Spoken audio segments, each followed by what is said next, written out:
Boa noite, amigos, amigas queridas que estão nos assistindo pelo Instagram do Centro Espírita Nosso Lar. Primeiramente, eu gostaria de agradecer imensamente a Sueli e a todos os irmãos do Centro Espírita Nosso Lar pelo convite. Estão sempre me convidando para eu fazer palestra aqui, para mim é uma alegria. Boa noite a todos. Agradecer imensamente, sempre é uma maravilha, uma oportunidade enorme, é uma gratidão imensa que eu tenho de falar sobre o Evangelho de Jesus à luz da doutrina espírita. E hoje a gente vai conversar sobre um tema que é primórdios da era cristã e espiritismo. Mas antes da gente começar, eu vou fazer a leitura de uma mensagem e uma prece inicial para que a gente possa se harmonizar. Boa noite a todos, boa noite a Merinha, gratidão por tudo. Eu vou fazer a leitura da mensagem do livro de Joana de Ângeles, que tem o título de Amor, Imbatível Amor.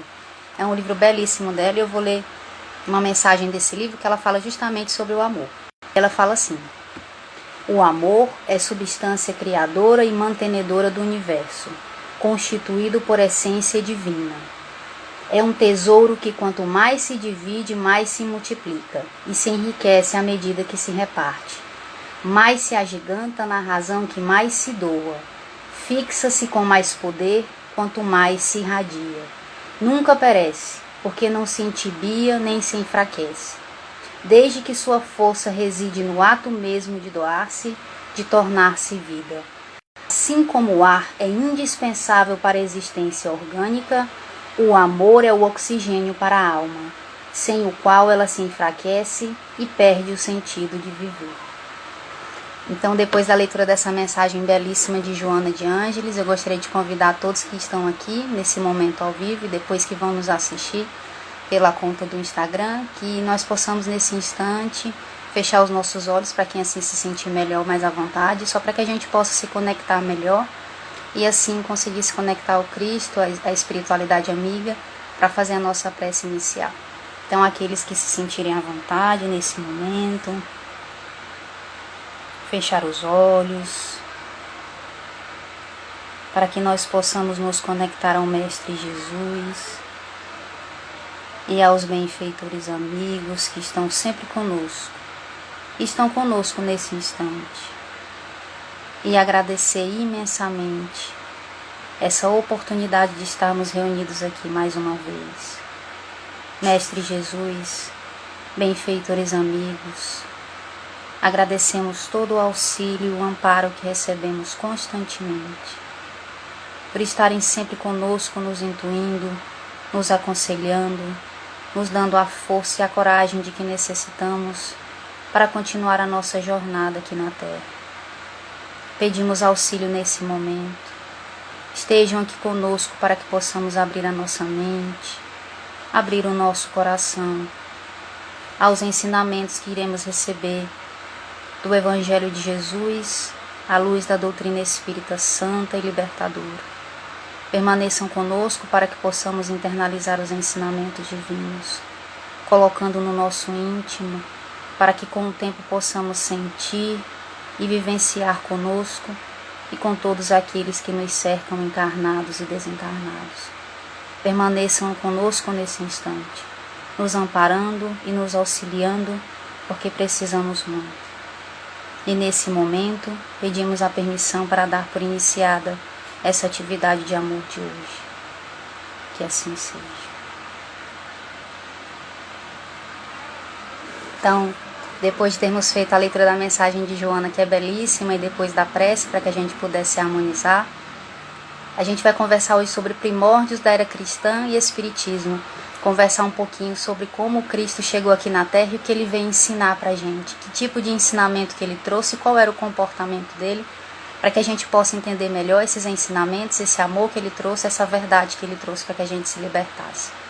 Então, trazendo o ensinamento do livro Boa Nova, que é do espírito Humberto de Campos, psicografado por Chico Xavier, tem vários capítulos, e no capítulo 10 tem um ensinamento muito importante para todos nós em relação a Jesus.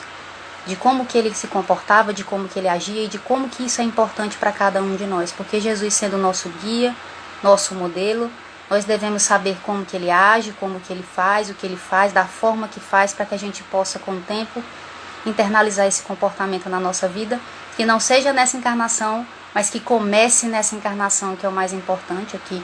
a gente deu o passo inicial aqui, para que com o tempo e nas encarnações seguintes a gente consiga internalizar o comportamento do Mestre, os ensinamentos dele. E é muito interessante esse capítulo 10, por quê?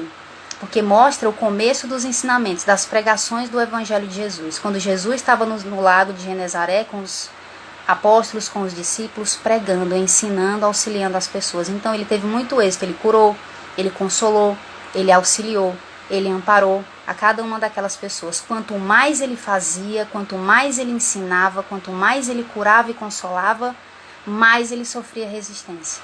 Sofria resistência dos judeus, sofria resistência dos doutores da lei, que naquele momento não conseguiam compreender que homem era aquele, que ensinamento era aquele diferente que ele trazia, porque ele apresentou um amor diferente, incondicional, nunca antes visto no planeta Terra. E quando ele trouxe aqueles ensinamentos que eram bem diferentes, que quebravam o paradigma das leis judaicas, eles não aceitaram. Porque ele veio com ideias muito diferentes, com ideias muito revolucionárias, digamos assim. E quando eles viram aqueles ensinamentos, eles não aceitaram. Então, quando Jesus chega falando daquela forma, o que é que eles pensam? Nossa, ele está falando de uma forma completamente diferente, isso é revolucionário, ele é um revolucionário perigoso. É o que eles pensavam dele. Então, ele veio destruir a lei. É por isso que em determinado momento ele fala, eu não vim destruir a lei. Porque pensavam que ele tinha vindo destruir a lei. A lei de quem? A lei judaica, as leis judaicas, a lei de Moisés. Por quê? Porque ele falava de uma forma diferente. A informação que ele trazia era uma informação completamente diferente da informação pregada pelos judeus. Então, por isso que se pensou que ele tinha vindo destruir a lei, porque eram coisas opostas. Só que Jesus diz, eu não vim destruir a lei, eu vim dar cumprimento à lei. Mas que lei? A lei de Deus. Ele veio dar cumprimento à verdade, ao amor, e não à lei de Moisés, que é uma lei humana, necessária naquele momento, mas era uma lei humana, portanto, transitória, não era uma lei permanente. A lei de Deus era a lei permanente e amorosa. Então, quando Cristo vem falando daquela forma, agindo daquela forma, fazendo o que ele fez, ele se tornou perigoso. E ali ele começou a sofrer resistência, quando o boato começou a circular. Então, quando Jesus começou a curar, quando ele começou a ensinar daquela forma magnética, profunda e amorosa como ele fazia, o boato começou a se espalhar. E as pessoas começaram a ouvir falar sobre esse homem que ensinava coisas diferentes, e por isso que achavam perigoso. Alguns começaram a pensar que ele fosse um revolucionário também, mas que tivesse vindo lutar contra Herodes, que tivesse insuflando a massa, o povo, para que o povo se insuflasse contra Herodes, contra o poder dele. E outros pensavam que ele era um feiticeiro, obviamente um feiticeiro muito poderoso, né? Porque ele não era um feiticeiro qualquer. Se ele fosse um feiticeiro, era um senhor feiticeiro, porque o que ele fazia era fantástico. Então, alguns viam como um contendor, alguns viam ele como um revolucionário, outros viam ele como um feiticeiro, como um servo de Satanás, que eram o que falavam sobre ele. E Jesus continuava agindo. Então, esse foi o primórdio, os primórdios da era cristã. Jesus pregando onde? Pregando nas cidades pequenas, pregando no interior, gente. Ele não chegou na capital, ele não chegou no centro de poder pregando. Até porque se ele tivesse feito isso, ele não tinha durado muito tempo, não é? Como a gente sabe. Se ele tivesse chegado no centro de poder, como ele chegou em Jerusalém no final, ele chega a Jerusalém no final, é recebido daquela forma pomposa, o que acontece? Dias depois ele morreu. Ele foi assassinado. Então ele passou 3 anos no interior. Ele passou 3 anos nas cidades pequenas. Ele passou 3 anos com o povo. Ele passou 3 anos com os mais necessitados. Ele já incomodava muito. Mas quando ele chega a Jerusalém, uma cidade, quando ele chega a um lugar grande, a um centro de poder, não durou nada. Durou pouquíssimo tempo, porque era visto como alguém revolucionário, como alguém perigoso, porque o que ele falava era diferente do que era pregado naquele momento. E aí Jesus faz uma viagem para a cidade dele, Nazaré. Ele vai para aquela cidade pregar, curar, consolar, auxiliar. Como que ele é recebido na cidade dele, gente? Tem aquele ditado que fala assim, né? Santo de casa não faz milagre. E é verdadeiro. Porque santo de casa não faz milagre. Jesus não fez milagre quase nenhum em Nazaré. E ele fala isso. Nazaré é uma cidade em que eu pouco atuei. Em que pouco eu pude atuar. E lá ele curou pouco. Porque as pessoas desdenharam dele. Ele, filho de José, carpinteiro, filho de Maria, pobre coitado. Quem ele pensa que ele é? Então os próprios conterrâneos não aceitaram o Cristo.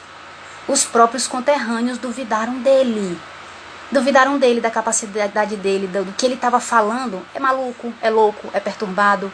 E aí começaram a espalhar fake news. Gente, as fake news não são só de agora não. Essas notícias falsas são de muito tempo. Agora tem esse termo em inglês que está muito popularizado. Mas Jesus sofreu muito com notícia falsa. Você sabe o que ele está fazendo? Você sabe que... E muita notícia para quê? Para desmoralizar o que ele estava fazendo. Na própria cidade dele.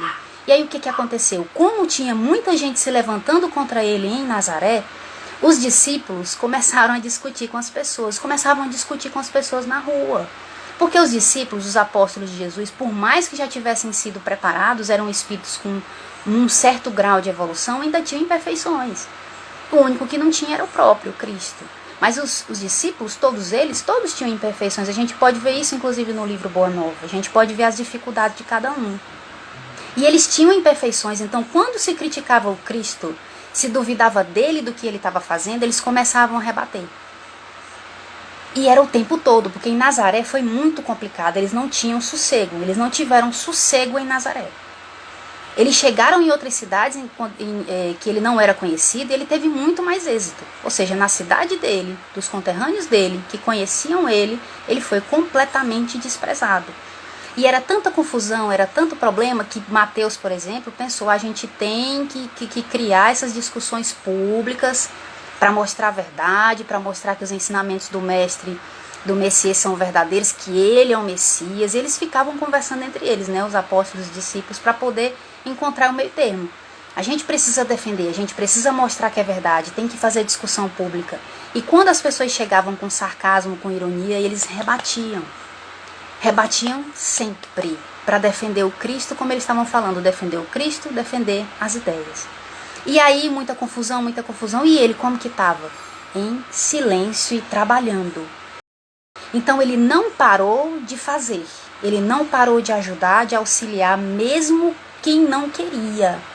Então mesmo que as pessoas estivessem ignorando o que ele estava fazendo, mesmo que as pessoas estivessem ignorando a presença dele, não estava nem aí para ele, essa é a verdade lá em Nazaré, ele continuou agindo, continuou trabalhando, continuou pregando e em silêncio. Para quê?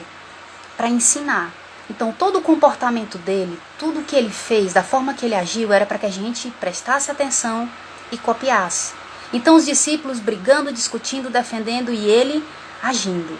E aí eles vão depois, Jesus foi praticamente expulso de Nazaré, não é, gente? Ele foi expulso, ele foi enxotado ou então convidado a se retirar. Então os nazarenos se reuniram e falaram, a gente não quer você aqui. Então tá na hora de você ir.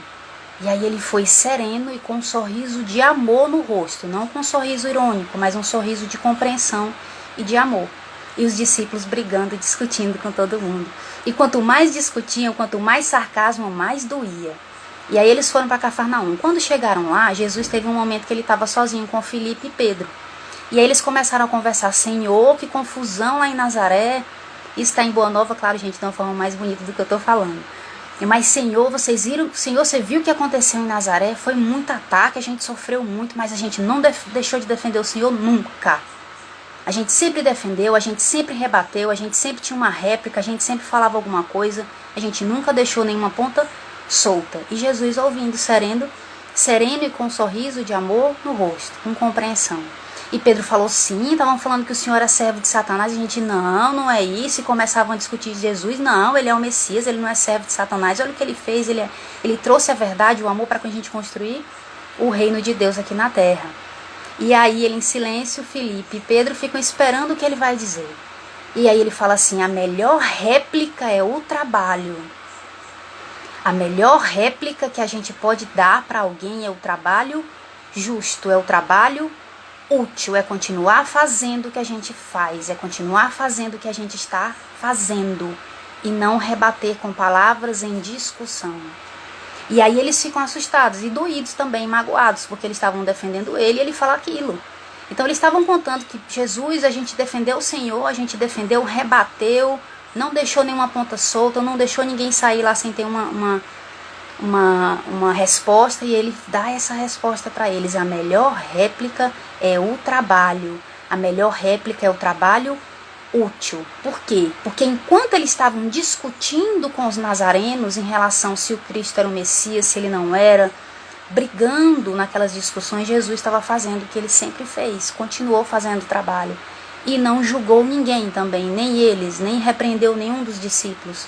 E continuou trabalhando. E aí eles questionam, mas Senhor, mas a gente não deve fazer, mas a gente não deve se defender, mas a gente não deve explicar. Eles estavam falando mal do Senhor. Aí ele falou assim, será que não é vaidade querer que todas as pessoas nos tenham em alta conta?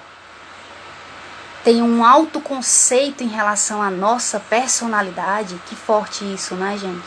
Será que não é vaidade da nossa parte querer que todo mundo, no mundo inteiro, tenha um respeito por nós, um respeito por mim, um alto conceito em relação à minha personalidade? E aí, de novo, eles ficam paralisados com a resposta dele. Para a gente tomar cuidado se essa necessidade de aceitação não é vaidade. Aí ele diz, de que aprovação que eu preciso, de que aprovação que nós precisamos é das pessoas ou da nossa consciência? Atrelada a Deus. E aí ele traz mais um ensinamento, sempre trazendo respostas amorosas para que a gente pensasse, não só para os apóstolos, mas para nós também, porque o livro está acessível a todos, Boa Nova, de Humberto de Campos, capítulo 10.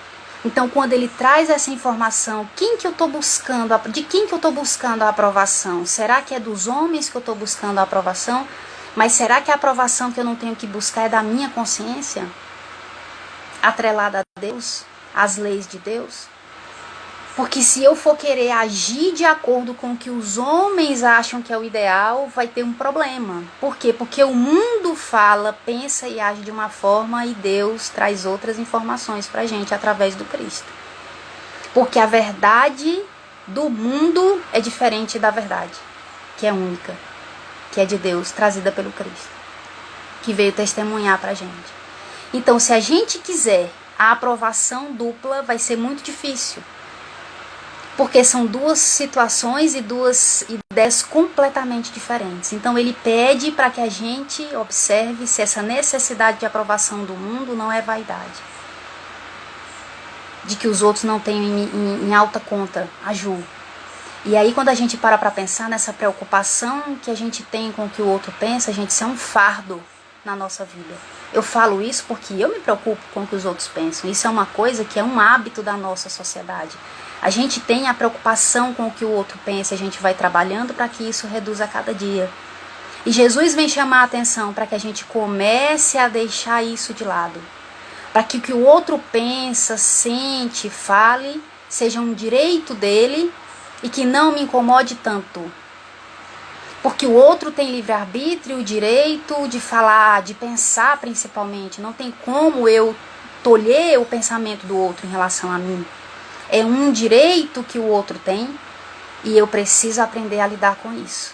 Então, todos aqueles xingamentos, servo de Satanás, feiticeiro e tudo mais que ele escutou, aquilo ele ouviu, passou. Por quê? Porque não o afetou. Porque ele não tinha necessidade que a gente tem da aprovação do outro. E a aprovação dele, legítima, como ele diz no livro, a única aprovação que tem e é legítima é da consciência. Então ele traz esse ensinamento, não para que a gente faça de uma hora para outra ou da noite para o dia, mas para que a gente reflita e comece a pensar no tanto que essa aprovação do outro é importante para mim. Como a gente acabou de dizer, não que isso deva ser feito imediatamente ou de uma hora para outra, mas que eu me analise e me conheça. O autoconhecimento é muito importante para eu saber onde que eu estou, a que distância que eu estou desse ensinamento dele. Que ele vem dizer que a única aprovação legítima que eu tenho que ter é da minha consciência. E eu estou muito preocupada ainda com o que os outros pensam. A que distância que eu estou disso? Só autoconhecimento, só autoobservação para eu saber qual é a distância para que isso vá diminuindo e eu vá me aproximando do que é o ideal para mim, que vai trazer alegria e principalmente paz interior. Porque o que a espiritualidade diz? Que a preocupação com o que o outro pensa é prisão. É como se eu tivesse grilhões, algemas. De uns é mais pesada, de outros é menos, de uns é tão pesada que a gente não sai do lugar. Mas são algemas que a gente precisa quebrar, para que a gente possa fazer o que é o ideal. Por isso que ele diz, não se envergonhem de mim, não se envergonhem dos meus ensinamentos, porque a gente tem uma necessidade de passar uma melhor imagem para o outro e a gente deixa a nossa autenticidade de lado. É uma necessidade do ser humano de muitas vezes não se destacar negativamente. A psicologia ensina isso e mostra que a gente tem vontade de se destacar, obviamente, de uma forma positiva. Ninguém quer se destacar negativamente perante a sociedade, parecendo estranho ou diferente. A gente tem receio disso. E muitas vezes, por conta disso, a gente não banca um comportamento, não banca uma ideia, um conceito novo que podia auxiliar muita gente. Então o Cristo vem pedir para que eles parem de se preocupar tanto com o que os nazarenos disseram e tivessem trabalhado, porque eles gastaram muita energia. E olha o que ele diz para eles: se a gente tivesse perdido tempo com contenda, com briga, com discussão, o amor teria ficado de lado. Mostrando para eles que quando eu defendo o amor com briga, o amor já não está mais presente. Se eu vou defender amor com discussão, com briga, com o dedo no olho, não tem mais amor. Nesse momento eu preciso parar, respirar e falar: eu estou defendendo uma coisa que eu ainda não consigo praticar, que é o próprio amor. Ele fala isso no livro. Então, olha como é interessante a forma como ele ensina, como ele fala, como ele aconselha, para que a gente reflita, caiam fichas para que a gente desperte. Para que aquela discussão para me defender? Para que aquela discussão? E o amor que a gente veio pregar ficou onde? Porque o reino de Deus é reino de amor. E aí eles estavam defendendo Cristo, brigando. Enquanto mais os nazarenos eram sarcásticos, mais doía. Por que dói, gente? Porque mexe no nosso orgulho que está ferido. Então, muitas vezes a gente pensa, a espiritualidade vem ensinar isso para todos nós, que nós ainda num planeta de provas e expiações somos muito orgulhosos, tá tudo bem. Mas a gente precisa do ensinamento para a gente refletir. Foi orgulho. De uma forma tranquila, pacífica internamente, para que a gente possa trabalhar com autoconhecimento. Mas os orientais, trazendo uma informação dos orientais que são maravilhosos, o que eles falam? Eles dizem que quando a gente está nessas brigas, nessas discussões, a gente acha que está defendendo alguém, que está defendendo alguma ideia, que está defendendo algum conceito, algo que a gente gosta. E aí eles dizem que a gente acha que a gente é o que a gente pensa, que a gente é o que a gente gosta, que a gente que nós somos as nossas ideias, por exemplo, e a gente defende. E aí o que eles dizem? Que a gente não está defendendo a ideia, a gente está se defendendo. Falar de uma coisa simples que tem um autor, um guru oriental que fala sobre isso, time de futebol. E aí ele fala: quando você vê torcidas num campo brigando, não faz sentido, estão brigando por causa de time, que bobagem. Aí ele diz assim: não estão brigando por time. Ninguém briga por um time, você briga por você. Então eu estou me defendendo. Porque a partir do momento que alguém fala mal do meu time, como eu me identifico com ele, a pessoa está falando mal de mim. Se eu tenho uma ideia política, e alguém fala mal da ideia política, a pessoa não está falando mal da ideia política, a pessoa está falando de mim. Por isso que dói meu orgulho e fere o meu orgulho. Por isso que eu brigo. E aí eles achando que estavam defendendo Cristo, sendo que eles estavam se defendendo.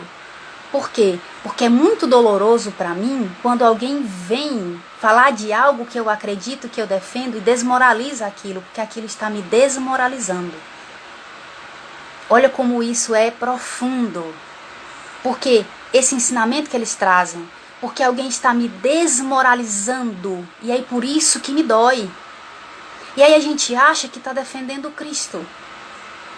Ou a própria doutrina espírita. Uma vez eu escutei um amigo falando, né? E eu ouvi, estava próximo e eu ouvi a conversa. Ele dizendo que estava numa parada de ônibus e alguém falou mal da doutrina. E aí ele disse que ouviu aquilo, não era nem com ele a história, né? E aí ele ouviu aquilo, ele se levantou de onde ele estava, ele começou a discutir com um rapaz que estava falando mal da doutrina espírita. Você não sabe de nada, e começou a defender a doutrina. E quando eu ouvi aquilo, eu lembrei da história, desse ensinamento dos orientais. E pensei: mas porque ele não sabe que ele não está defendendo a doutrina, que ele está se defendendo porque doeu no orgulho, feriu o orgulho. Porque quando alguém falou mal da doutrina, que é algo que ele vivencia o tempo todo, é um trabalhador espírita, rebaixou ele. Então a gente precisa tomar cuidado para saber se não é vaidade, o orgulho da nossa parte, aquela defesa ferrenha que a gente tem, aquela defesa que a gente está o tempo todo rebatendo e querendo mostrar e querendo ensinar e querendo estar certo na discussão com a pessoa. Será que eu estou me defendendo? Será que é por isso que eu estou com tanta raiva? Será que é por isso que eu perdi completamente os sentidos e ataquei? Porque o Cristo vem mostrar a necessidade que a gente tem de não se defender dessa forma. Se for necessário, que seja de uma forma natural e falando aquilo que é o melhor. E não com contenda, com briga. Porque a briga surge a partir do momento que pisa no calo. Que fala aquilo que me machuca. Eu já vi até uma discussão uma vez em relação a um filme. Eu estava numa locadora, gente. Locadora, o tempo da locadora, estou me entregando. Mas foi no final, viu? No final das locadoras, eu cheguei para alugar um filme e tinha aquele filme Cisne Negro, da Natalie Portman, um filme muito bom, Cisne Negro, maravilhoso, eu adorei o filme. E o rapaz chegou indignado porque ele não tinha gostado do filme e a moça que trabalhava na locadora tinha indicado o filme para ele. Ela disse, olha, ele chegou e falou assim, me indique um filme. E ela falou, vai assistir Cisne Negro, é um filme muito bom. Ele, tá bom. E ele falou, não entendi nada do filme, não gostei do filme, achei o final estranho, odiei. Ela ficou muito chateada. Muito. E começou a brigar com ele. Eles começaram a brigar. E aí a gente volta ao ensinamento dos orientais. Porque doeu nela. Eles falam, qualquer coisa que eu gostar. Gosto de manga e você diz que manga é ruim. Eu sinto. Mexe. Ai, fulano, vai assistir o filme que tá no cinema, é maravilhoso. A pessoa assiste o filme e detona o filme pra você. Dá uma coisinha. Por quê? Porque a gente se identifica com aquilo e aquilo é parte de mim. Então você mexeu em mim, na minha identidade, você me diminuiu. Por isso que ele fala que quando um time sofre um rebaixamento, não foi o time que se rebaixou, fui eu que fui rebaixada. Parece uma coisa estranha, mas porque eu tenho amor àquilo e acho que sou aquilo, que sou conceitos, gostos, ideias, eu vou junto. Então, por isso que a gente discute, por isso que a gente briga, por isso que a gente defende. E aí Felipe vira para ele e fala, certo, magoado, certo, Cristo, certo, mestre, mas a gente nunca tem que se defender ou falar algo, é quando ele diz isso que eu acabei de falar. Sim, às vezes é necessário que se fale o que é o mais importante, mas a gente não deve perder tempo. Aí ele diz... Mas o que a gente faz com aqueles irmãos? Você viu o que eles fizeram com a gente? Eles atacaram. Como que a gente vai construir o reino de Deus aqui na terra se está todo mundo perturbado? Como que a gente vai ser discípulo seu e construir o reino de Deus aqui na terra se todo mundo agiu daquela forma na sua cidade natal? Seus conterrâneos lhe desprezaram. Como que esse reino vai ser construído? E aí, mais uma vez, de uma forma amorosa e profunda, o que ele diz para Felipe? Felipe... é dentro de cada um de nós que o reino vai ser construído. A gente precisa tomar de conta da gente. E o outro está fazendo o melhor que ele pode. Ou seja, eu preciso fazer o melhor que eu posso, mas o outro faz o que ele pode. A aceitação do outro na situação que ele está. É um ensinamento ainda difícil para a gente, porque a gente tem a necessidade de controle em relação ao comportamento do outro. Ah, o fulano deveria fazer assim, deveria agir daquela forma. Por quê? Porque é mais fácil, muitas vezes, pra gente conhecer o outro do que se conhecer. A gente conhece muito mais, não é não, o problema do outro do que o nosso. Quantas vezes a gente falou assim, meu Deus, bastava fulano fazer isso que dava tudo certo. Se fulano fizesse isso, a vida dele mudava. Se ele agisse dessa forma, ficava muito bom. A gente olha pro outro e consegue dizer o que o outro tá precisando. Porque o nosso olhar tá pra fora, né? A gente olha aqui com o olho, né, externo, para fora, e a gente tem muita facilidade para identificar qual é a dificuldade do outro, o problema, a solução e tudo. Mas o nosso não. Por quê? Porque a gente não faz o mergulho interior para se conhecer. Então o nosso problema, a gente está no turbilhão, no conflito, não consegue identificar, mas o do outro a gente vê. Aí Jesus diz a Filipe, Filipe, o reino de Deus é interior e precisa ser desenvolvido, construído de dentro para fora. E cada um, e não a exigência da mudança do outro. Mais um ensinamento que o Cristo trouxe. Esse é o Cristo. Esse é o Cristo que a doutrina trouxe. O Espiritismo é o cristianismo redivivo. É o Cristo no puro, purificado, sem a transformação das religiões, com todo respeito a cada uma delas, porque não são elas. Somos nós nas religiões que deturpamos o ensinamento do Cristo. As religiões são santas, mas nós somos imperfeitos dentro das religiões. Mas o Cristo puro, o que ele diz? Tome conta cada um de si e o outro tome conta de si. E eu construo o reino em mim, dentro de mim. Identificando aquilo que eu não consigo fazer, as minhas imperfeições, para que eu possa trabalhar e ir potencializando as minhas virtudes, as virtudes.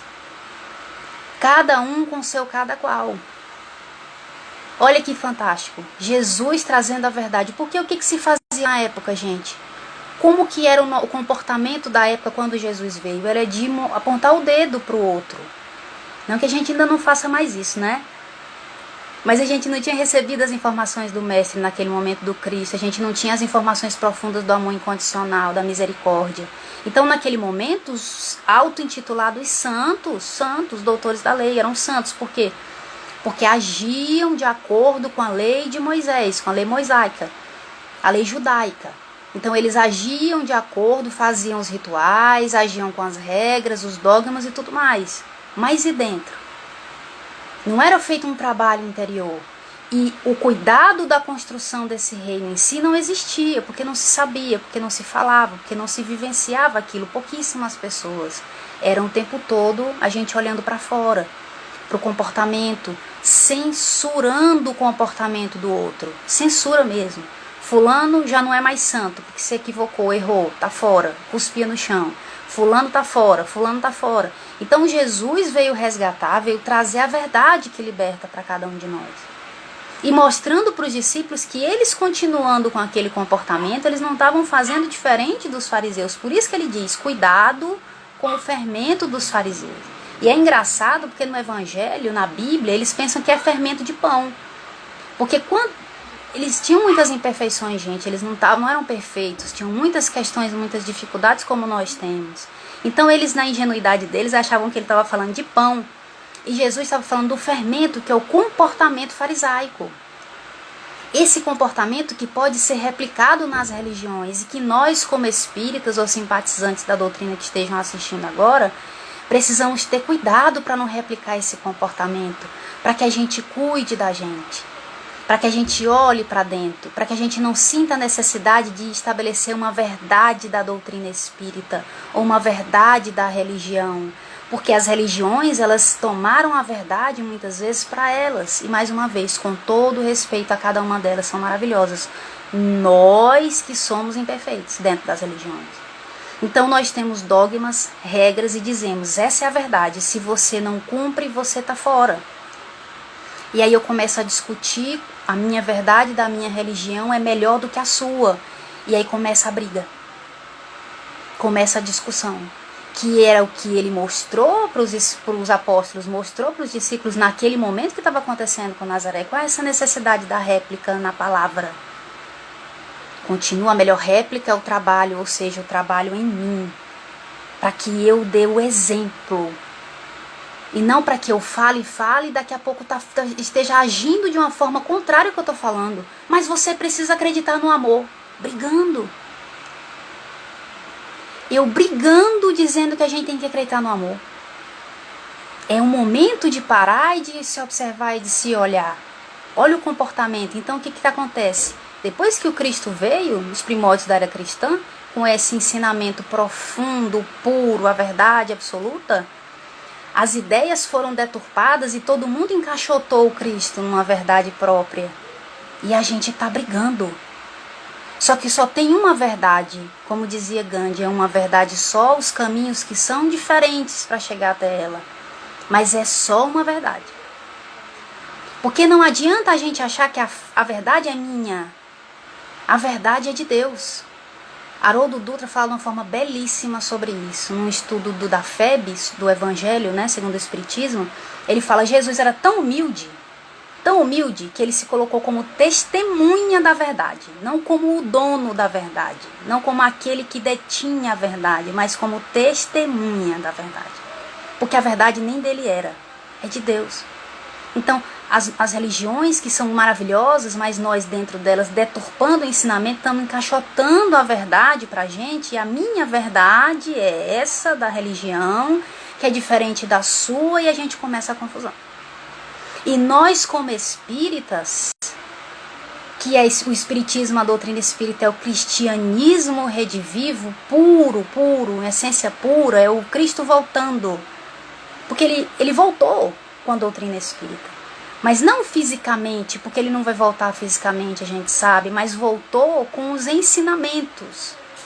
É a essência pura dele, voltou com a doutrina espírita. E a gente precisa deixar essa essência da doutrina pura, para que a gente não sinta essa necessidade de replicar esse comportamento de discussão, de contenda, de briga, de réplica, de defesa. Porque a doutrina espírita, ela precisa de prática, que a gente comece a praticar, gente, nem que seja minimamente, que é o que a espiritualidade pede. A gente sabe como as dificuldades que a gente tem. E ninguém aqui está falando de utopia ou de santidade, mas de coisinhas simples. O reconhecimento de um equívoco é a aplicação da doutrina. O reconhecimento de que sou imperfeita é a aplicação da doutrina. O reconhecimento do evangelho é redivivo. Identificar as dificuldades que eu tenho, o reconhecimento disso é amor.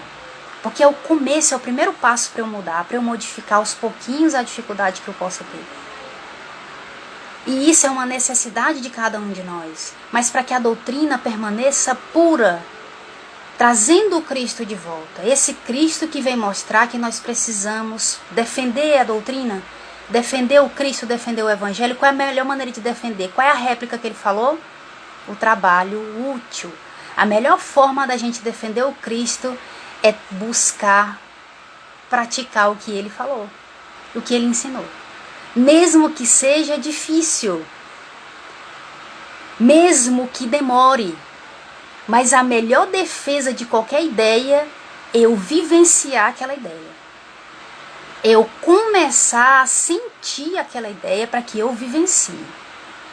Essa é a melhor defesa que ele vem falar pra gente, e não rebater. Porque se eu estou brigando e rebatendo, eu já estou prestando um desserviço ao que eu acredito. Porque se eu estou lá, defendendo algo que é amoroso, brigando, olha o desserviço que eu estou prestando para o Cristo. Porque se esses são seguidores de Jesus que estão brigando, tudo bem, não é um julgamento. No momento que eu me pegar fazendo isso, por que eu estou fazendo isso? Que necessidade é essa? Autoconhecimento, para que eu me conheça e identifique essa necessidade em mim e comece a me trabalhar com humildade. Mas essa prática do Evangelho, essa defesa, a melhor defesa é o trabalho útil, como ele falou, interno, e o trabalho exterior que a gente possa fazer, aos pouquinhos. Porque senão já não tem mais amor. E o que ele estava dizendo para Felipe? Felipe, me defender ou defender as ideias, o mais importante é que sempre tenha amor na conversa. Porque ele veio apresentar o amor incondicional. E aí eu começo a defender e sinto raiva, ódio e tem briga. Aí o amor já morreu, se escondeu, fugiu. Ou seja, o mais importante é que o amor sempre prevaleça. Por isso que Mahatma Gandhi, ele ensinava uma coisa para os discípulos dele, que ele nem gostava que chamasse assim, aqueles que o seguiam.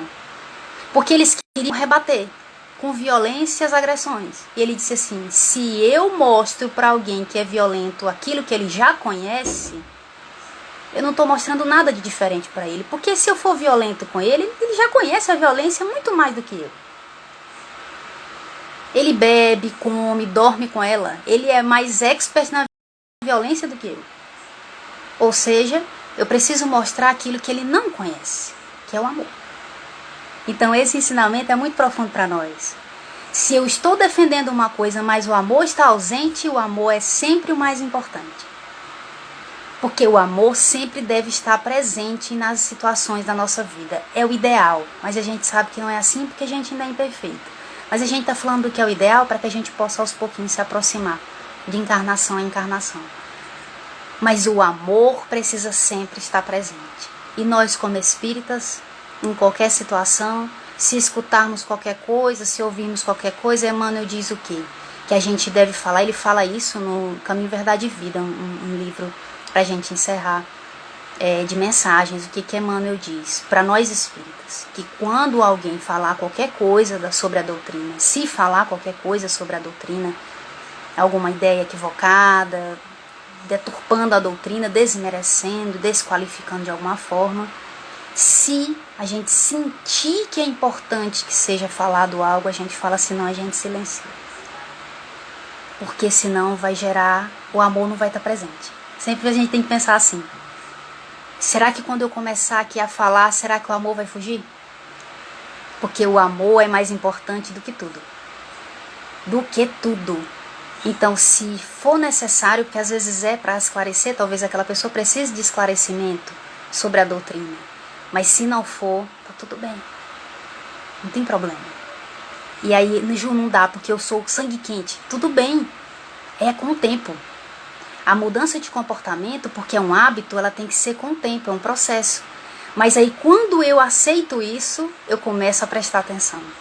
E aí eu começo a me perceber, a observar, olha, eu perdi a cabeça e discuti. E aí com o tempinho a gente vai trabalhando, vai se percebendo e a gente começa a perceber antes e silencia. E mesmo que esteja com muita vontade de falar, a gente silencia e pede ajuda.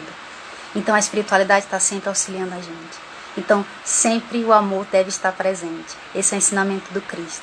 Então se a gente estiver defendendo qualquer coisa que seja realmente boa, genuína, mas se o amor, se tem briga, se já tem ódio, respingo de ódio alguma coisa, o amor já fugiu.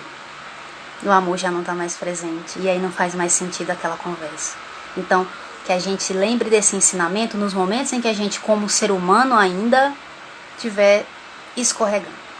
Para a gente lembrar do Cristo, para que ele esteja na nossa mente, como se estivesse falando no nosso ouvido e lembrando os ensinamentos que ele trouxe para nós. Então, gente, gostaria de agradecer imensamente a presença de todos vocês e a energia que eu senti aqui, de carinho, de amor. Gratidão por tudo, por vocês estarem aqui. Mas antes a gente vai terminar com uma prece. E eu gostaria também de mais uma vez pedir para quem se sentir à vontade, né, fechar os olhos, só para a gente se concentrar melhor, certo? Então que nesse momento nós possamos nos afastar de qualquer distração interior ou exterior, serenar a nossa mente, o nosso coração e nos conectar ao Mestre Jesus e aos benfeitores amigos que nos acompanham na nossa jornada aqui na Terra. E agradecer imensamente todos os ensinamentos que recebemos, todas as intuições, toda a luz, o amor incondicional e a misericórdia profunda. E pedir auxílio na nossa caminhada, para que possamos desenvolver o amor no nosso coração e na nossa mente. Os auxiliem, Mestre querido. Estejam conosco, Mestre querido, benfeitores amigos, constantemente, para que possamos buscar o melhor para nós e para todos que nos cercam, encarnados e desencarnados. Permaneçam conosco, sempre nos amparando, nos auxiliando, porque precisamos muito. E nesse momento pedimos a permissão para dar por encerrada essa atividade de amor de hoje. Que assim seja. Mais uma vez gostaria de agradecer a todo mundo. Um beijo, gente, a todo mundo. Um abraço a todos e que Jesus possa ficar no nosso coração. Muita paz.